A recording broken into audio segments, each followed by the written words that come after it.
bodybuilding first and foremost should be fulfilling. I mean, that's why everyone steps foot in the gym to begin with, is to feel fulfilled. If you felt complete and fulfilled, you'd never have a reason to go to the gym. You go to improve, to learn, to better yourself, to grow mentally and physically. And I think that for guys who choose to put their destiny, so to speak, in someone else's hands, I don't think you can ever grow. You can never be the bodybuilder that you want to be, because you're never able to grow mentally, physically, spiritually. You never get the whole experience. I mean, bodybuilding is about self-improvement, self-discovery. You go to the gym because one day you sat there and you said, what can I do to make myself better? You said, oh, I'll go to the gym. So when you got there, you said, okay, how do I build my legs? You say, well, I think I'll do this. But that process should never stop, whether it's on a pro level, on an amateur level, whatever it is. You should never stop asking yourself, okay, here I am right now, I need to accomplish X, Y, and Z. How do I get there?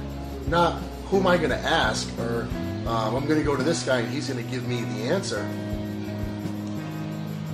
Do I believe there's such thing as that there's things to be learned from other people? Yeah, but I think you should always, first and foremost, try to figure something out yourself. And when maybe you've narrowed it down, you say, okay, you know, I've got a couple ideas, and I'm not sure which way to go. They both, in my mind, they both kind of make sense. Maybe they would both work. Let me bounce this off of somebody else, maybe someone with a little more experience, someone who can, maybe someone who has tried them both, someone who's done things the hard way, and you know, maybe they weren't able to save themselves the misguided effort. Let me ask that person, because they can tell me which one worked. They can tell me which one worked best for them, or they can tell me which one they've seen work best for other people. But still, I mean, when that's all said and done, they're probably, if they're realistic enough, they're going to tell you, this is what I think would be best, but you still got to try it. So I mean, at the end of the day, you're what makes you think that someone else's guess is really any better than yours? Well, I shouldn't say that, because there are people who have seen a lot or they've experienced a lot, but you have to believe in what you're doing.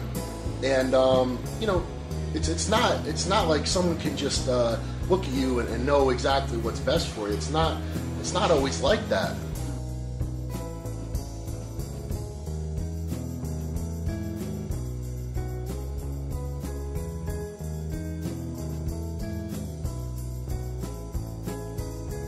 Bodybuilding, I think, by nature is a selfish endeavor.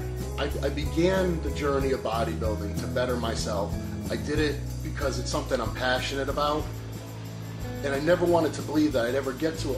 I don't want to believe that I'll ever get to a point where I'm bodybuilding for any other reason but to be my best. That I'm ever doing it for any other reason than when I first started training.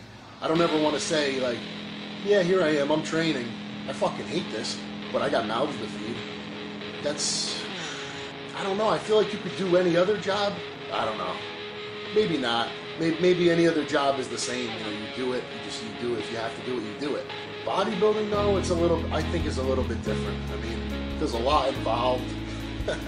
You gotta want to do it. You gotta want to do it. And I don't think you could ever want to do it for anyone except for you.